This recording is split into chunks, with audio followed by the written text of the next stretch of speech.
पंढरपूर तालुक्यातील चळे येथे मनसेचे पंढरपूर तालुका उपाध्यक्ष बालाजी गोवे व त्यांचे पदाधिकारी आज दिनांक 5 एप्रिल रोजी चळे ग्रामपंचायतमध्ये उपोषणास बसले असून त्यांनी चळे ग्रामपंचायताला याआधी दिव्यांग निधी खर्च करण्यात यावा तसेच अंगणवाडी परिसरात स्वच्छता करण्यात यावी असे निवेदन दिले होते।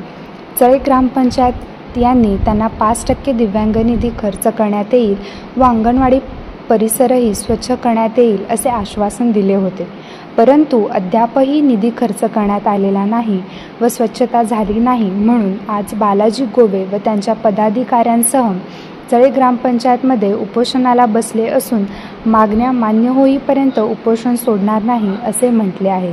प्रसार माध्यमांशी बोलताना बालाजी गोवे काय म्हटले ते पहा।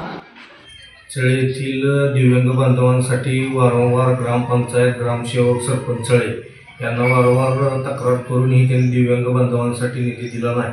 त्यामुळे मी लेखी पत्र दिलं।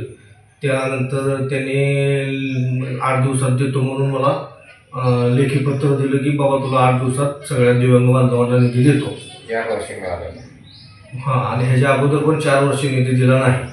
त्यामुळं मी आज मनसे कार्यकर्त्यासोबत सर्व दिव्यांग बांधवांना घेऊन मनसेच्या ग्रामपंचायतच्या ऑफिसमध्ये आमरण उपोषण करत आहे आणि निधी दिल्याशिवाय आमरण उपोषण सोडणार नाही।